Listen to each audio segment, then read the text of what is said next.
नमस्कार दोस्तों, मैं अविनाश विश्वास एक बार फिर से हाजिर हूँ एक कहानी के साथ। दोस्तों, यह कहानी एक खूंखार घोड़े की है, लेकिन यह कहानी हमारे देश के मौजूदा हालात से काफी मिलती जुलती है।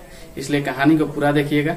अगर समझ में आए तो लाइक, सब्सक्राइब और शेयर भी कीजिएगा। विजयनगर साम्राज्य के राजा कृष्णदेवराय के दरबार में एक अरबी व्यापारी घोड़े बेचने आता है। वह व्यापारी घोड़े का इतना तारीफ करता है कि राजा उसके सारे घोड़ों को खरीद लेता है। लेकिन राजा के सामने एक मुश्किल आ जाती है कि राज के घुड़साल में इतने सारे घोड़ों को एक साथ रखना संभव नहीं है। इस मुश्किल से निकलने के लिए राजा को एक उपाय सूझा। उसने दरबारियों के साथ समस्त प्रजा को बुलाने का आदेश जारी किया। राजा का आदेश पाते ही समस्त प्रजा अपनी सारी काम धाम छोड़कर राजमहल के बाहर एकत्रित हो गई। राजा वहां पहुंचा और आकर के बोला कि मैंने राजहित में अरबी घोड़ों का कुछ खेप खरीदी है। ये सभी घोड़े लाजवाब और बेशकीमती हैं, लेकिन अफसोस सभी घोड़ों को मैं राज के घुड़साल में नहीं रख सकता और घुड़साल बनाने में वक्त लगेंगे। तब तक मैं चाहता हूं कि इन सभी घोड़ों का देखभाल आप सभी करें। इसके लिए राजकोष से हर महीने एक एक सोने के सिक्के दिए जाएंगे। महीने में एक सोने के सिक्के के बदले घोड़ों को देखभाल करना और उनके चारे पानी का प्रबंध करना मुश्किल हो रहा था, लेकिन कोई भी इस संबंध में कुछ बोल न सका क्योंकि राजा का आदेश था। सभी एक एक घोड़े लेकर के चल दिए। वहीं एक घोड़ा तेनालीराम को भी मिला और तेनालीराम एक बड़ा ही बुद्धिमान और चतुर व्यक्ति था। वह घोड़े ले गया और घर के पीछे घास फूस की छोटी सी घुड़साल बनाकर घोड़े को बांध दिया। राज्य की सारी प्रजा राजा के क्रोध से बचने के लिए अपना पेट काटकर घोड़े की देखभाल सही से करने लगी। वहीं तेनालीराम घुड़साल में बने एक छोटी सी खिड़की से हर रोज घोड़े को थोड़ा सा चारा डाल दिया करता था। वक्त बिता राजा ने सभी प्रजा को वापस बुलाने का आदेश जारी किया तो सभी अपना घोड़ा लेकर के पहुंचे। वहीं तेनालीराम खाली हाथ पहुंचा।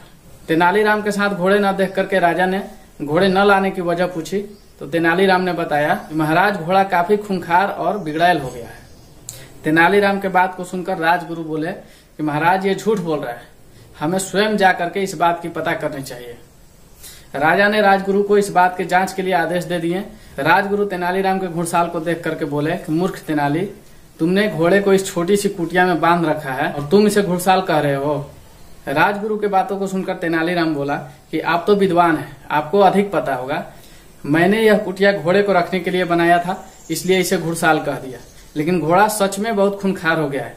अंदर जाने से पहले एक बार खिड़की से झांक कर देख लीजिए। राजगुरु तेनालीराम की बात मानकर घोड़े को देखने के लिए जैसे ही अपना चेहरा खिड़की के सामने लाते हैं, भूखा घोड़ा आगे बढ़ करके राजगुरु का दाढ़ी पकड़ लेता है। राजगुरु दाढ़ी छुड़ाने का प्रयत्न करने लगे, लेकिन असफल रहे।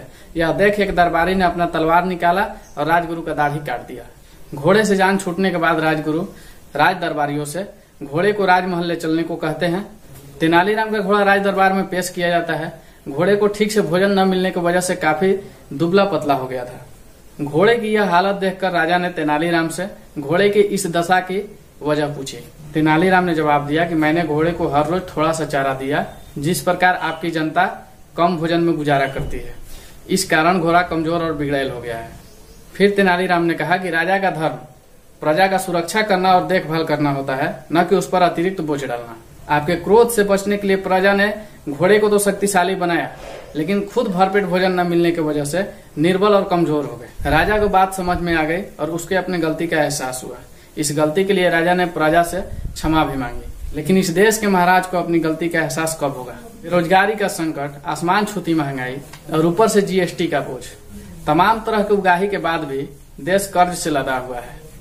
तो दोस्तों, इस बात को यहीं समाप्त करते हैं। इस कहानी से आप क्या सीख पाते हैं कमेंट में जरूर बताइएगा। और अगर यह कहानी आपको समझ में आती है तो लाइक, सब्सक्राइब और शेयर जरूर कीजिएगा। धन्यवाद।